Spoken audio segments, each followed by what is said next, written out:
Sinister Sights, St. John the Divine Cathedral, published 14 years ago. The destruction of a New York building, waves like a tsunami, including destruction in New York City, including Twin Towers sculpted right on the building, strange occult symbols on the floor, weird rituals being performed in sanctuary, home of the Temple of Understanding, which immediately seeks to instate a new world religion. The cathedral is definitely different, as some people might say, but different lies in the fact that the cathedral is, in fact, a temple for the occult elite. I personally couldn't care less about each individual's beliefs, but to trick unsuspecting churchgoers into an occult house of worship is nothing less than evil. The pagan intellects reclothe their original ideas in a garment of Christian Pharisee, but bestow the keys of the symbolism only upon those duly initiated and bound to secrecy. Manly P. Hall, The Secret Teachings of All Ages. The unfinished building has been claimed as the world's largest cathedral. It is realistic to maintain such high aspirations when your sources of funding include tycoons like J.P. Morgan, prominent figures like the Grand Master of the Masons of the state of New York. The completion of the cathedral was such a prized accomplishment for the Masons that it was featured on the front page of the Masonic World on March 1925. The article says, "It is particularly fitting that the Masons, who were principal builders of the cathedrals, churches during the greatest cathedral building period, should now have a prominent part in the movement to build America's greatest cathedral. Little need to be added to the story of Freemasonry. During the cathedral building period, its monuments are its best history, its genius, its faith, and its symbols." The article openly admits that Masonic cathedrals represents the best legacy of brotherhood, and symbolism is prominently showcased. The masses are, however, too ignorant to recognize the meanings of the art, so they just stare at them, thinking it's pretty nice. Freemasonry occultism. As you might know, Masonry has been through the ages the keeper of the ancient mysteries, where occult and Stoic teachings only communicated to the initiates. Occultists draw their teachings from ancient Egypt, Babylonian, Kabbalah, and Gnostic cultures, who predate by many centuries in the Christian era. Secret societies have been forced to hide the true nature of their philosophies in the veil of Christianity to avoid persecution by the Church. The Freemasons and their fellow organs, the Rosicrucian Order and the Knights Templar, have all been accused of devil worship and idolatry in Europe. While many low-level Freemasonry may be practicing Christians, those looking to reach higher degrees within the Brotherhood are required to study the tenets and philosophies of the mystery religions. Freemasonries do not necessarily seek for the world to embrace their brand of spirituality, as it's strictly reserved for the initiates. However, people in high places, who often happen to be Masons, are seeking to steer the populations towards a dumbed-down version of their paganism, as you will read later. The symbols. The impressive exterior of the cathedral provokes a humbling sensation at who gazes at it all. But what are you humbling yourself to? We'll examine the details of the artwork. The acropolyptic pillar. On the western facade of the building, stonemasons have sculpted numerous scenes that seem oddly out of place for a cathedral. The most striking one is the chilling depiction of the destruction of New York and its landmarks. The scene above was done in 1997, 4 years before the destruction of the once recognized as the Chrysler Building and Citigroup Center Bridge.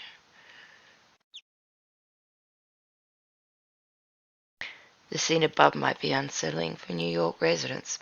We see the Brooklyn Bridge crumbling with cars and buses falling into its agitated waters.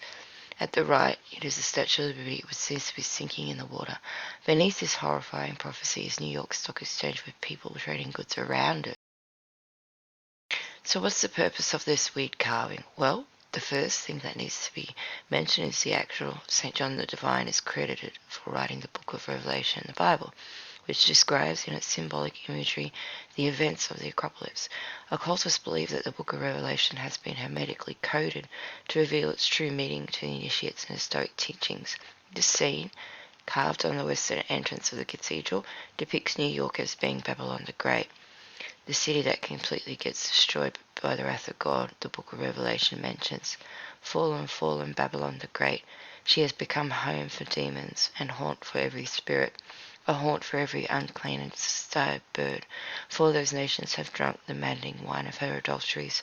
The kings of the earth committed adultery with her, and all the merchants of the earth grew rich from her excessive luxuries. Book of Revelations. The artist might be onto something, because there is indeed numerous similarities between the actual New York City and the description of Babylon the Great in the Bible.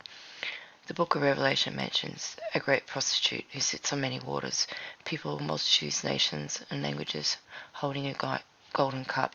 She rules over the kings of the earth, the Statue of Liberty. And the Statue of Liberty is photo op. I've got a photo, and it's an innate spectre and damaged chain versed a damaged chain spectre and an intact chain. Remove robe and 7-beam crown versus worn robe and 7-beam crown. The Genie de Mal predates the Statue of Liberty, which is supposed to be Satan in the 1600s, but the Statue of Liberty chain has a broken link on it, so I'll add that photo. Merchants of the earth who grew rich from her excessive luxuries, weeping because nobody buys their goods anymore, equals New York Stock Exchange. The merchants who sold those things and gained their wealth from her will stand far off, terrified at her torment. They will weep and mourn and cry out, "Woe, woe, a great city, dressed in fine linen, purple and scarlet, and glittering with gold, precious stones and pearls. In 1 hour such great wealth has been brought to ruin." Book of Revelation 18. Knowing that still today over 70% of the world's capital goes through the New York Stock Exchange, we understand why the building was depicted from the acropolyptic pillar. It represents the financial aspects of the Book of Revelations, where it repeatedly refers to rich merchants and trading goods. So a landmark of New York City, the St. John the Divine Cathedral, predicts in vivid detail the destruction of its home city. Pretty unusual. Under the rendering of the New York Stock Exchange, a skeleton, a strange creatures who seem to represent death and destruction. Is it some sort of prophecy? Sculpture. Side of the tired moon.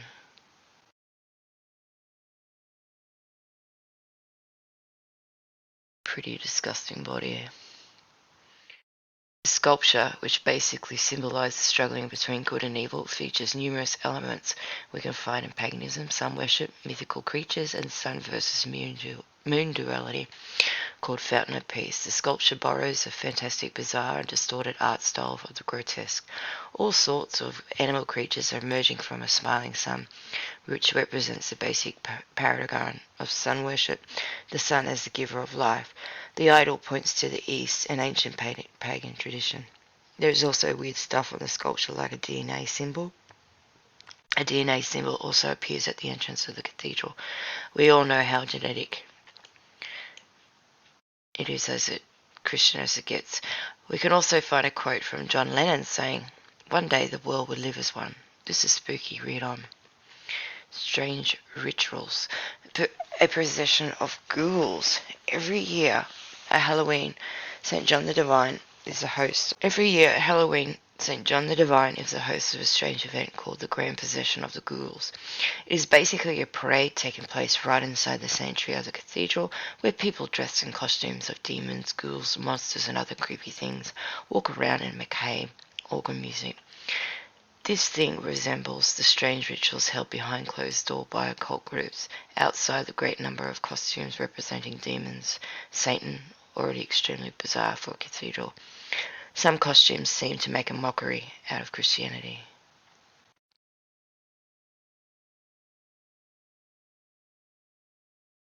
Priest monster with an evil-looking crucifix floating behind him. And the bishop standing at the pulpit while the ghouls parade. Don't satanic rituals make fun of Christian rituals by distorting them? Well, that's as distorted as it gets.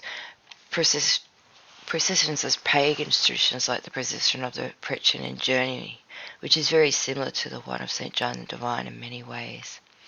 The blessing of the animals. Another bizarre ritual is the blessing of the animals that takes place in September of every year. You have a bunch of animals inside and outside the sanctuary of the cathedral worshipping God in their words. Since when do animals read the Bible and such? They never did. An article published in 1996 by the California Forestry Association describes the scene.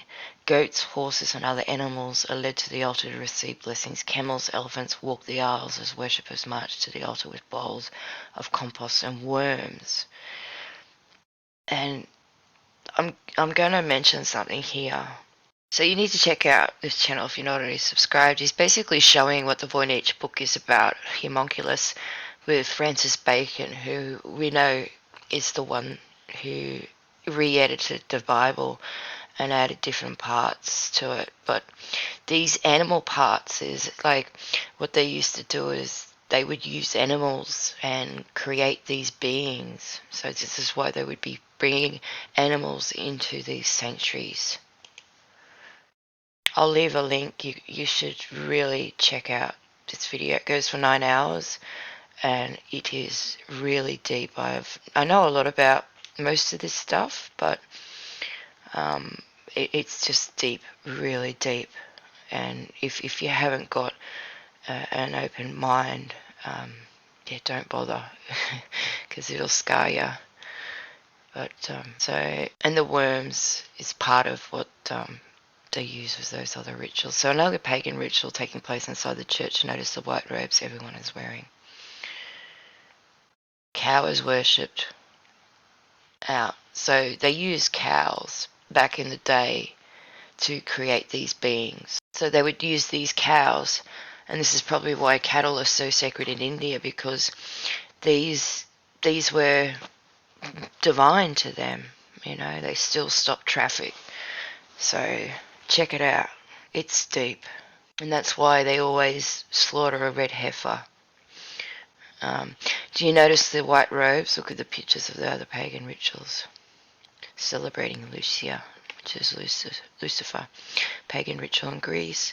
Notice the similarity? Yes, white robes always in this video captured during the actual mass. There is uncanny resemblance with pagan rituals. So we've blessed horses, monkeys, Aunt Sylvia's poodle dressed in it like a ballerina. What else is there left to bless? Why not people's bicycles while we're at it? Oh crap, I shouldn't have said that. Blessing of the bicycles. I won't even comment on this. It is too ridiculous. The environment is our religion and we don't know it yet. Paul Winter's solstice celebration. Can't worship that sun more than that. This famous New Age musician celebrates the winter solstice, one of the most ancient pagan rituals. He says on his website about the consort. In ancient times, observers watched the sun sink lower in the sky each day and feared it would disappear completely and leave them in darkness. People practiced spiritual rituals intended to entice the sun's return. Bonfires and candles, with their initiative magic, help fortify the warning sun and ward off the spirits of darkness. These symbols live on in modern seasonal customs. The candles of the Hanukkah and the Christmas are kin to the fiery rites of the old, which celebrated the miracle of the earth's renewal. Christmas is Saturnalia, and they use the planets to draw the animals. They use the planets to create these creatures, these monsters. And I have an awesome book here. I'm going to read a couple of stories, and this book is just something that's been in the bookshelf for probably 35 years, and it's folk tales and fables of the world, and it is very interesting, so I'm going to share some stories out of that. So yes, he's pagan, proud of it, and performs it inside the cathedral. The Temple of Understanding. St. John the Divine is the headquarters of the Temple of the Understanding, an interfaith effort to steer away from people from traditional religions to a hybrid kind of spirituality-based New Age philosophies, neo-paganism, and mixed and organized religion tradition. The friends who have assisted the founder, Juliet Holzer, include John D. Rockefeller, Dalai Lama, Pope John, Eleanor Roosevelt, UN Secretary General, Youth International Planned Parenthood, the Jewish Temple Theosophical Seminary, Gene Houston, New Age Guru, and the supporter of the Temple of Understanding wrote in a book, Trojan Horse. The temple's purpose is to facilitate the one world religion through the beliefs and promoting the acceptance and embrace the religious beliefs and rituals.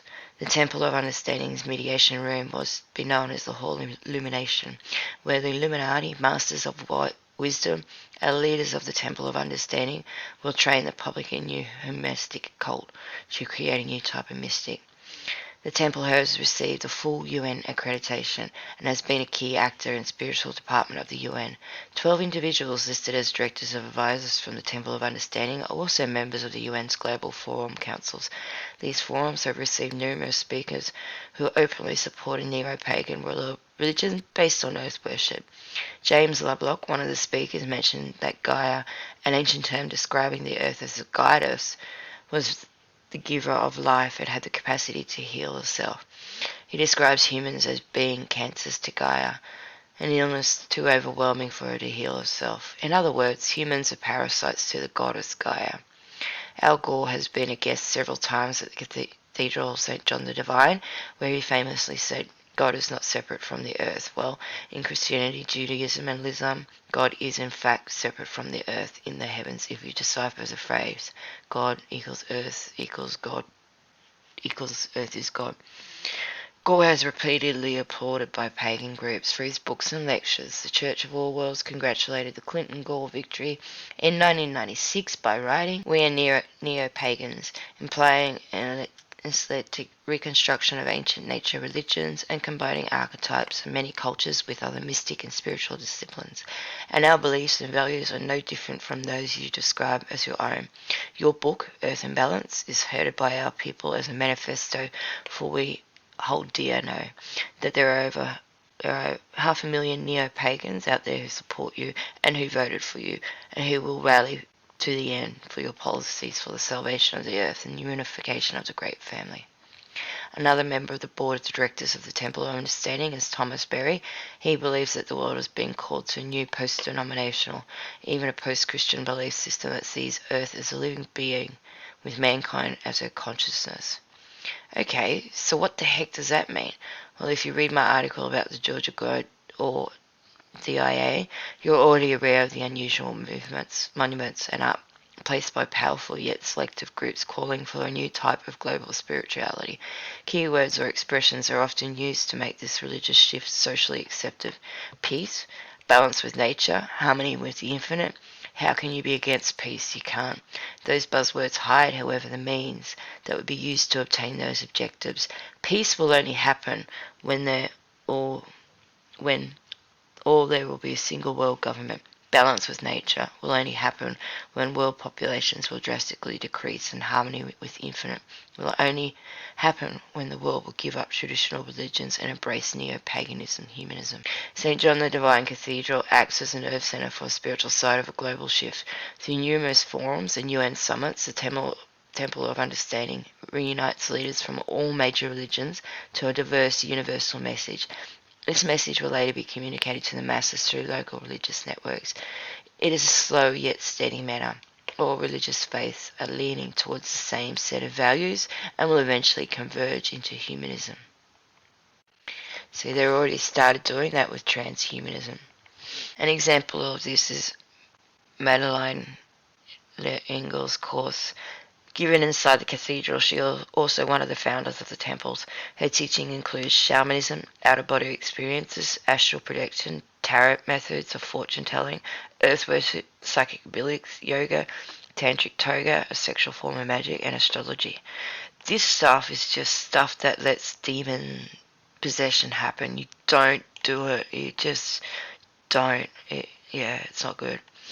Almost all of those practices have been severely condemned by Christianity for centuries, yet they are being accepted in the cathedral.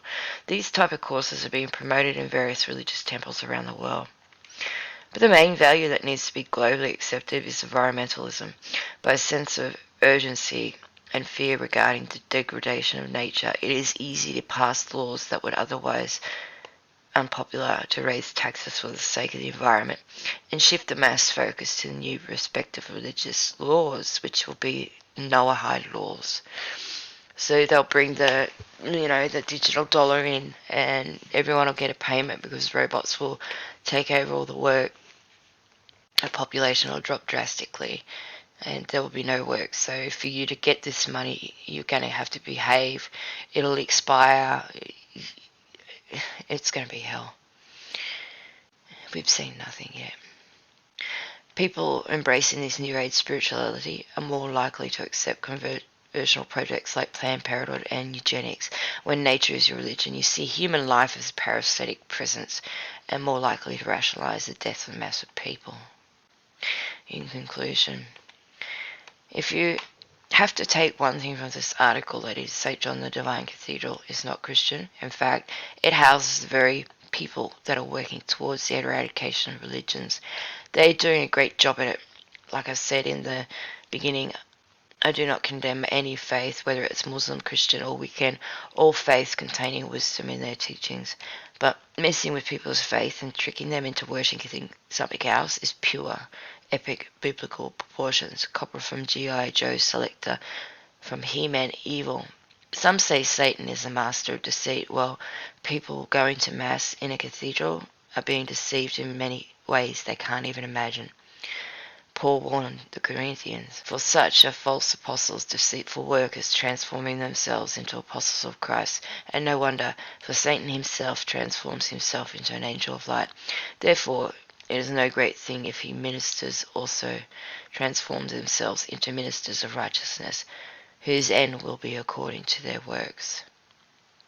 And also, just so you know, St. John the Divine, well, John from Revelation, after he was beheaded, the Rosicrucians took his head, and they still have his head, and they use his head in rituals. So, and this could be why they also use the name John with popes. So, yeah, this one I've been wanting to share for a while.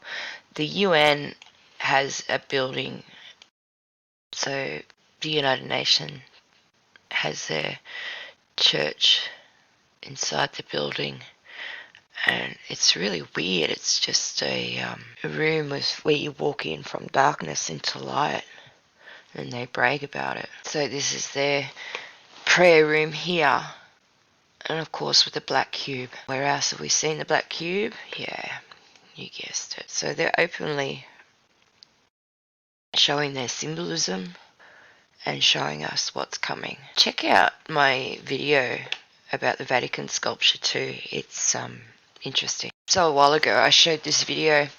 This is where the Pope sits, and it's the Vatican Snake Hall, and they use the Swiss guards, and they say Apollyon headquarters is where CERN is.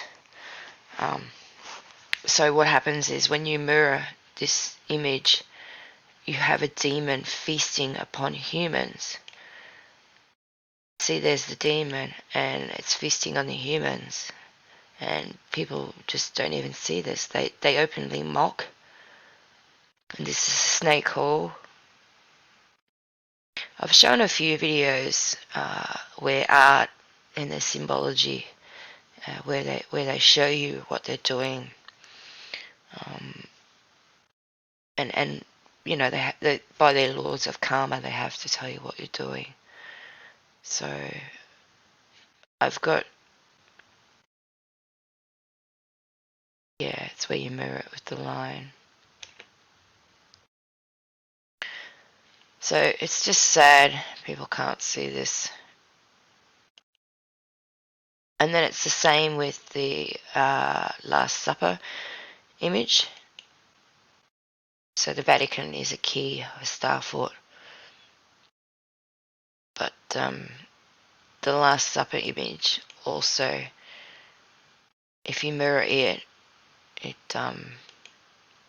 shows some really strange things. So the bloke that made it died, same as the Denver horse, the bloke that made it died. Maybe they sacrificed him. That's what I think. And the art around the world is just crazy. So there you have, you split it down the middle and you got your devil head. And people don't even see this. The Pope is a Jesuit. he doesn't swear to love people. He swears to go against people. It's the opposite. They do the opposite.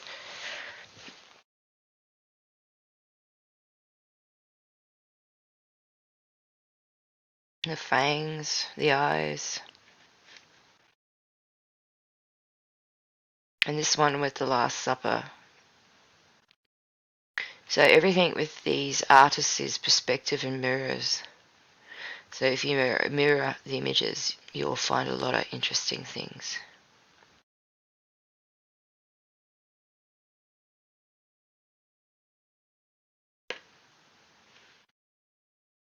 So he's got the third eye there,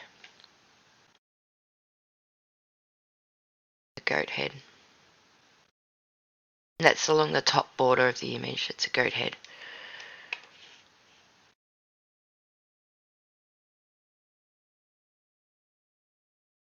And this is in front of us and we don't see it.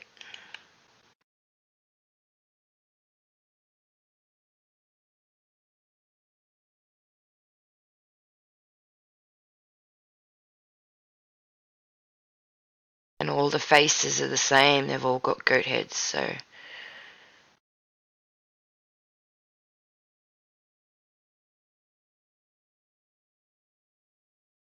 it's unreal. And the art around the world is just horrible. It's not art. The buildings are just square, cube boxes. It's not art. So anyway, wherever you are in the world, thanks for watching. I hope you have a fantastic day. And yeah, stay tuned. I've got some really interesting stories to read about these homunculus in this book that I've got. And, you know, like they finally, after he makes this video, the scientists create the homunculus that comes out. They've been doing it for a long time. And I suppose they're just watching and waiting to see our thoughts, and if we wake up, or then they have a narrative for it, you know. Anyway, I'll talk to you guys soon. Thank you. Bye. Like, subscribe or not. It'd be great if you did. Anyway, thank you. Bye.